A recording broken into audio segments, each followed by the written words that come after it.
Hello दोस्तों, कैसे हो आप? तो नमस्कार, सत श्री अकाल, जय हिंद। दोस्तों, मेरा नाम राहुल सिंह है और मैं आज से ये मेरा अभी नया यूट्यूब चैनल है और मैं यहाँ पे एक सीरीज़ बनाता हूँ और मुझे इसमें आप लोगों का सहयोग चाहिए। इस सीरीज़ में आज के, जैसे कि मैं अभी यंग हूँ, स्टूडेंट हूँ, मैं स्टूडेंट लाइफ में भी हूँ, तो आज की डेट में जो स्टूडेंट्स की मुख्य प्रॉब्लम्स होती हैं स्टडी से लेके और उनके लव से लेके फैमिली प्रॉब्लम और भी सारी प्रॉब्लम जो कि उनके माइंड में चलती होती है, स्टूडेंट रहते हुए भी उनके दिमाग में बातें चलती होती हैं, तो उन्हीं के बारे में मैं आपसे कुछ ना कुछ डिस्कस करूँगा और वो मेरे ओपिनियन होंगे। वो किसी के ऊपर मैं वो बातें नहीं कहूँगा।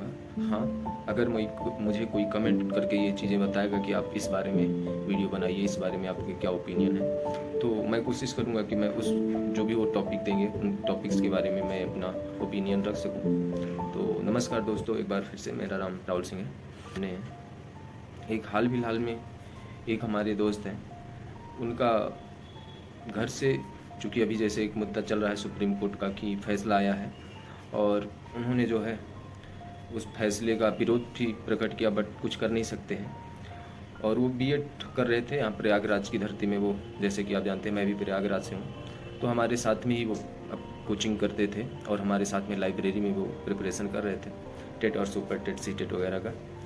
तो उसने बताया कि मेरे पेरेंट्स इससे बहुत ज़्यादा हताश हैं और वह फ़ोन करके मुझको डेली बोलते हैं कि ये अब हम क्या करेंगे, क्योंकि उसकी आर्थिक स्थिति बहुत ही पुअर है और वह अपने घर में सबसे बड़ा है और उसके पीछे जिम्मेदारियां हैं, उसके पीछे उसके माँ बाप के सपने हैं और उससे छोटे दो उसके छोटे भाई हैं, उनकी जिम्मेदारियां हैं उसके ऊपर। उसको पढ़ाने के लिए उसके पिताजी ने इवन खेत बेचे हैं, गांव में जो ज़मीनें थी उनकी, उसका कुछ हिस्सा उन्होंने उसको यहाँ पे इलाहाबाद रख के पढ़ाया और बीएड करवाया साथ साथ। इसके लिए उन्होंने कि भाई ऐसा है कि घर में उसके क्या है कि समस्याएं बहुत ज़्यादा हैं।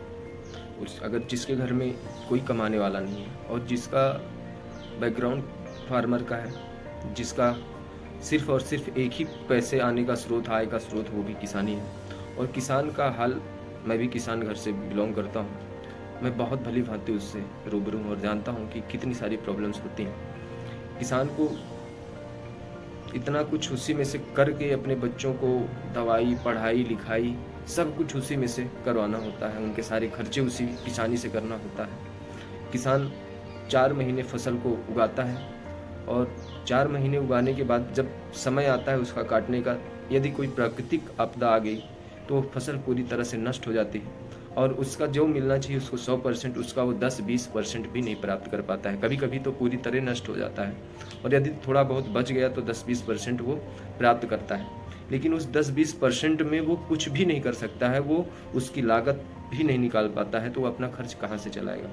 हमारे देश में किसानों का हाल बहुत बुरा हाल है, आप जानते ही हैं। और किसानों की यदि ऐसी कोई समस्याएं भी आती हैं, प्राकृतिक आपदा भी आती है, तो वहाँ पे हमारी जो सरकारें हैं, गवर्नमेंट्स के जो सरकारी कर्मचारी हैं, वो लोग सुनते नहीं हैं। ये सब प्रॉब्लम होती हैं, चूँकि मैं उस चीज़ से बिलोंग करता हूँ तो मुझे पता है। तो अब रही बात उस दोस्त की, तो वो बता रहा था कि उसके फादर बहुत ज़्यादा अपसेट हैं और कल रो भी रहे थे। वह भी बहुत ज़्यादा हताश था और कुछ इधर उधर की बातें कर रहा था। तो वो, चूँकि मैं उसको जो है समझाया और सारी चीज़ें उसे बताई और उसके पेरेंट्स से भी बात किया उसके घर में। तो दोस्तों, बात यह है कि जब हमारे सपने टूटते हैं, जब हमारे सपने टूटते हैं और जिनके लिए हम रात दिन मेहनत करते हैं, उस गांव से जहाँ पे कोई दूर दूर तक शहर आने के लिए सोचता नहीं, ऐसे जगहों से हम आते हैं। हमारे सपने हम देखते हैं और उनको साकार करने के पीछे हमारी पूरी फैमिली होती है, उनका पूरा सहयोग होता है। आर्थिक रूप से, शारीरिक रूप से जितना हो सकता है वो मदद करते हैं। खुद वहाँ धूप में, बरसात में, गर्मी हो या ठंडी हो, वो मेहनत करते हैं और बच्चों को पैसा यहाँ पे समय से भेजते हैं कि हमारा बच्चा वहाँ पे पढ़ रहा है, उसको किसी भी प्रकार से कोई दिक्कत ना हो। तो बहुत सारी समस्याएं हैं और उसको मैंने समझाया कि कोई नहीं, यहाँ पे मौका ख़त्म हुआ है तो आगे दूसरी जगह ट्राई करो। पढ़ने में वो बहुत ही अच्छा लड़का है।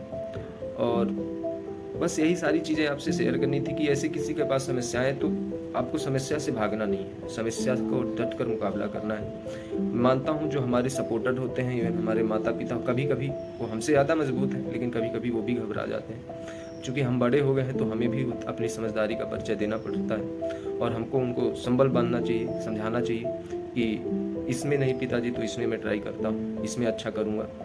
और वो फिर आपकी जो भी आपकी डिमांड होती है या जो भी आप कहते हो उसमें वो एग्री होंगे, उनको समझाइए और अपना 100% दीजिए शहर में आके। तो आज के लिए इतना ही। मेरा ये कल से डेली एक किसी न किसी स्टूडेंट के ही मुद्दे पे कोई ना कोई टॉपिक पे मैं आपसे ज़रूर अपनी बात रखूँगा और शेयर करूँगा। जितना हो सकेगा मैं कोशिश करूँगा कि उस चीज़ में आपको सेटिस्फाई करवा सकूँ। मुश्किलें आती हैं राह पे, लेकिन उनसे घबराना नहीं है, उनका डट के मुकाबला करना है। और आज अंधेरा है, बहुत घना अंधेरा है, सुबह होगी इस उम्मीद के साथ। आज के लिए इतना ही। जय हिंद दोस्तों।